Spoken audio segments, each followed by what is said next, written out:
आखिर हिंदू धर्म के लोग सिर पर क्यों रखते हैं चोटी? इसके पीछे छिपी है साइंटिफिक वजह। एक ऐसा देश जहां आवारा जानवरों को खाना खिलाने पर जाना पड़ता है जेल, और मुर्गियों को क्यों खिलाए जाते हैं कंकड़ और पत्थर। वजह जानकर हैरान रह जाएंगे आप। सांप की तरह दिखती है ये अनोखी तितली, उम्र जानकर उड़ जाएंगे आपके होश। और अब दवाई से नहीं बल्कि करंट से होगा चोट का इलाज। वैज्ञानिकों ने बनाई है अनोखी चिप। वीडियो इससे भी ज्यादा मजेदार और इंटरेस्टिंग होने वाला है, तो देखते रहिए एंड तक। फैक्ट नंबर 1, गर्मी के सीजन में तरबूज खाना हर किसी को पसंद होता है, क्योंकि इस फल में पानी की मात्रा काफी ज्यादा होती है, जिसे खाकर शरीर को तरोताजगी मिल जाती है। लेकिन आज हम आपको ऐसे तरबूज के बारे में बताने जा रहे हैं जिसकी कीमत सुनने के बाद इंसान के पसीने छूटने लगते हैं। इस तरबूज को डेनसुके के नाम से जाना जाता है, जो दुनिया भर में काले तरबूज के रूप में मशहूर है। इस खास तरबूज को जापान के होकाइडो आइलैंड में उगाया जाता है, जिसकी बिक्री किसी दुकान या शॉपिंग मॉल में नहीं होती है, बल्कि डेनसुके तरबूज को बेचने के लिए हर साल नीलामी करवाई जाती है, और जो व्यक्ति सबसे ऊंची बोली लगाता है वो इस महंगे तरबूज के स्वाद का लुत्फ उठाने का हकदार होता है। दरअसल डेनसुके एक दुर्लभ प्रजाति का तरबूज है, जिसके पूरे साल में सिर्फ 100 पीस ही उगाए जाते हैं। ये तरबूज बाहर से काला और चमकीले रंग का दिखाई देता है, जबकि अंदर से इसका रंग सामान्य तरबूज की तरह लाल होता है। हालांकि डेनसुके तरबूज में सामान्य तरबूज के मुकाबले बहुत कम बीज होते हैं, जबकि ये तरबूज खाने में ज्यादा मीठा और रसीला होता है। इतना ही नहीं, डेनसुके तरबूज में पोषक तत्वों की मात्रा भी ज्यादा होती है, जिसकी वजह से जापान के अमीर लोग इस प्रजाति के तरबूज को खाना पसंद करते हैं। यही वजह है कि इस तरबूज को नीलामी के जरिए बेचा जाता है, क्योंकि किसान डेनसुके तरबूज को उगाने में काफी मेहनत करते हैं, और इस किस्म के एक काले तरबूज की कीमत 3 से 4 लाख रुपए के आसपास होती है। फैक्ट नंबर 2, हमारे देश में आवारा जानवरों को खाना खिलाने वाले लोगों की कोई कमी नहीं है, जिसकी वजह से सड़क, पार्क और दीवारों के ऊपर विभिन्न प्रकार की भोजन सामग्री देखने को मिलती है। लेकिन क्या आप जानते हैं कि इस दुनिया में एक ऐसा देश भी है जहां आवारा जानवरों को खाना खिलाने पर आपको जेल जाना पड़ सकता है? जी हाँ, आपने बिल्कुल सही सुना।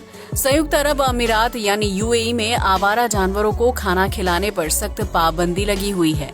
अगर कोई व्यक्ति आवारा बिल्ली, आवारा कुत्ते या चिड़िया समेत अन्य पक्षियों को सार्वजनिक जगहों पर खाना खिलाते हुए दिखाई देता है, तो उसके ऊपर गंदगी फैलाने के लिए अपराध में 500 दिरहम यानी लगभग 11,000 रुपए का जुर्माना लगाया जाता है।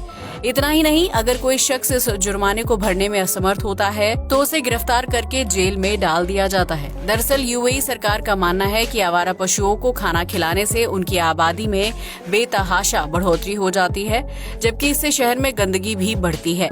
इसलिए यूएई में आवारा जानवरों पर दया दिखाना आपको बहुत महंगा पड़ सकता है। फैक्ट नंबर 3, दुनिया को खूबसूरत बनाने में फूलों का अहम योगदान होता है, जिनके इर्द गिर्द रंग बिरंगी तितलियां मंडराते हुए दिखाई देती हैं। यूं तो विश्व भर में तितलियों की कई प्रजातियां हैं, जिनमें से किसी का आकार बहुत बड़ा होता है तो कोई ढेर सारे खूबसूरत रंगों की मालकिन होती है।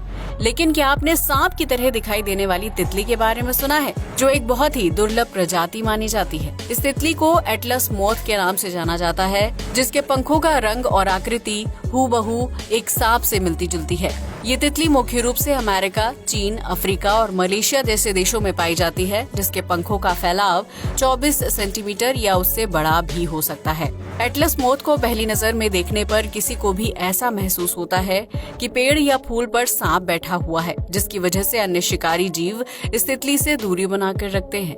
ये सांप जैसे पंख एटलस मोथ को खतरा महसूस होने पर सुरक्षा प्रदान करने का काम करते हैं, जिन्हें फैलाकर ये तितली दुश्मन को चेतावनी देती है और अपने पंखों को तेजी से हिलाने लगती है। शिकारी को ये महसूस होता है कि वो एक सांप है, जिसकी वजह से वो तुरंत एटलस मोथ से दूरी बना लेता है। इस तितली को सबसे बड़े कीड़े के रूप में भी जाना जाता है, जिसका जीवन काल सिर्फ 10 दिन का होता है। यही वजह है कि इस तितली को जंगल में खुला छोड़ दिया जाता है, ताकि वो अपनी आबादी में बढ़ोतरी कर सके। एटलस मोथ मुख्य रूप से जून से अगस्त महीने के बीच नजर आती है, जो बड़े अंडे से बाहर निकलने और पूरी तरह से तितली बन जाने के बाद सिर्फ 10 दिन तक जिंदा रहती है। फैक्ट नंबर 4, भारत समेत दुनिया भर में बड़े स्तर पर मुर्गी पालन किया जाता है, जिससे अंडे और मांस संबंधी जरूरतों की पूर्ति होती है। मुर्गी को हष्ट-पुष्ट बनाने के लिए उसके दाने पानी का खास ख्याल रखना पड़ता है। लेकिन क्या आप जानते हैं कि मुर्गी पालन करने वाले लोग मुर्गियों को दाने के साथ कंकड़ और पत्थर भी खिलाते हैं? ये कंकड़ पत्थर चूरे के रूप में बारीक पिसे हुए होते हैं। लेकिन यहाँ सवाल खड़ा होता है कि आखिर मुर्गियों को कंकड़ पत्थर क्यों खिलाए जाते हैं। आपको ये जानकर हैरानी होगी कि मुर्गी के खाए जाने वाले कंकड़ और पत्थर उनके अंडों को मजबूती देने का काम करते हैं, जिसकी वजह से हर मुर्गी को चारे के साथ कंकड़ और पत्थर का चूरा खिलाया जाता है। गर्मियां इस चूरे को बहुत ही आसानी के साथ हजम कर लेती हैं, जिसकी वजह से उन्हें स्वास्थ्य संबंधी कोई परेशानी नहीं होती है। वहीं कंकड़ और पत्थर से बना चूरा खाने की वजह से मुर्गी के अंडे गर्भ में ही मजबूती प्राप्त कर लेते हैं, जिसकी वजह से प्रसव के दौरान उनके टूटने का खतरा कई गुना तक कम हो जाता है। वहीं इन मजबूत अंडों को पोल्ट्री फार्म से शहर के अलग अलग हिस्सों तक पहुंचाना आसान हो जाता है, इसलिए मुर्गियों की डाइट में कंकड़ और पत्थर को शामिल किया जाता है। फैक्ट नंबर 5, आपने भी अक्सर इस बात को नोटिस किया होगा कि जब हम आसमान में सूरज की तरफ देखते हैं तो कुछ सेकंड्स बाद आंखों के आगे अंधेरा छा जाता है। इसी तरह अगर कोई व्यक्ति तेज धूप में चलते हुए घर के अंदर आता है तो उसकी आंखों के सामने कुछ देर तक अंधेरा छाया रहता है। लेकिन क्या आपने कभी सोचा है कि सूरज को देखने के बाद इंसान की आंखों के सामने अंधेरा क्यों छा जाता है? अगर नहीं तो हम आपको बता दें कि इसके पीछे साइंटिफिक वजह छिपी हुई है। दरअसल जब रोशनी आंखों के रेटिना से टकराती है तो वो नर्व इम्पल्स में बदलकर ऑप्टिक नर्व तक पहुंचती है। इस तरह वो रोशनी दिमाग को एक मैसेज भेजती है, जिसके जरिए हमारा दिमाग उस चीज या रोशनी से जुड़ी इमेज को दिखाता है। लेकिन जब कभी रोशनी बहुत तेज होती है तो आंखों की मांसपेशियां सिकुड़ने लगती हैं। सूरज की तेज रोशनी के संपर्क में आने की वजह से ऑप्टिक नर्व दिमाग को सही संदेश नहीं भेज पाता है, जिसकी वजह से दिमाग उस रोशनी से जुड़ी छवि को दिखा पाने में असमर्थ होता है। इस वजह से जब हम सूरज या उसकी तेज रोशनी को देखते हैं तो उसके बाद हमारी आंखों के सामने अंधेरा छा जाता है। लेकिन यह अंधेरा कुछ सेकंड्स तक ही रहता है और जैसे ही हम सूरज की तेज रोशनी से दूर हट जाते हैं या फिर आंखों की मांसपेशियों का फैलाव दोबारा से ठीक हो जाता है तो ऑप्टिक नर्व दिमाग को सही संदेश देने लगता है और आंखों को सब चीजें साफ साफ दिखाई देने लगती हैं। एक सामान्य इंसान की आंखों में 7.70 से लेकर 17 लाख तक ऑप्टिक नर्व होती हैं, जो हमें बाहरी दुनिया को देखने के लिए दृष्टि प्रदान करती हैं। ये कहना गलत नहीं होगा कि जब सूरज की तेज रोशनी ऑप्टिक नर्व और दिमाग के बीच होने वाले संदेश को बाधित करती है तो उसकी वजह से इंसान की आंखों के सामने अंधेरा छा जाता है।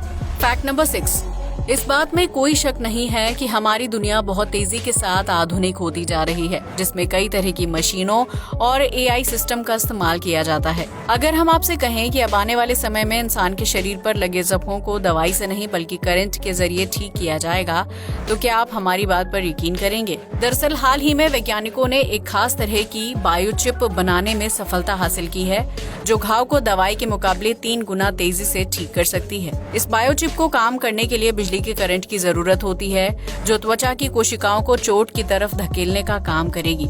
इसकी वजह से चोट वाली जगह पर कोशिकाएं तेजी के साथ इकट्ठा हो जाएंगी, जिसकी वजह से घाव को भरने में कम समय लगेगा।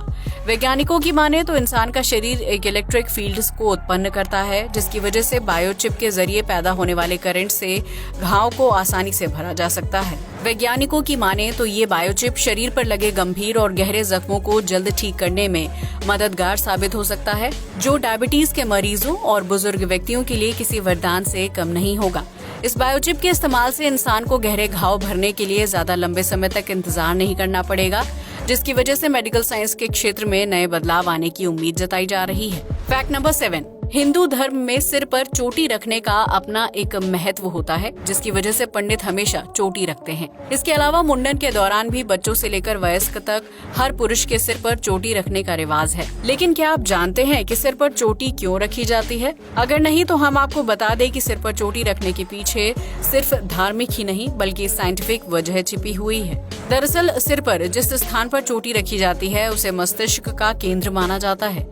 इस केंद्र से ही इंसान अपनी बुद्धि, मन और शारीरिक अंगों को नियंत्रित करता है। लिहाजा सिर पर चोटी रखने से मस्तिष्क का वो हिस्सा हमेशा संतुलित रहता है। इतना ही नहीं, चोटी की वजह से मस्तिष्क का चक्र जागृत रहता है, जिसकी वजह से जन्म मृत्यु संस्कार से जुड़ी प्रक्रिया के दौरान मुंडन और सिर पर चोटी रखने का रिवाज है। वहीं पंडित के सिर पर हमेशा चोटी रहती है, जिसकी वजह से उन्हें मानसिक और शारीरिक इच्छाओं को कंट्रोल करने में मदद मिलती है। माना जाता है कि सिर के इस स्थान पर चोट लगने पर इंसान की मौत हो जाती है, क्योंकि यहाँ दिमाग की सभी नसों और संबंधियों का एक नेटवर्क होता है। आज के लिए बस इतना ही। जय हिंद दोस्तों।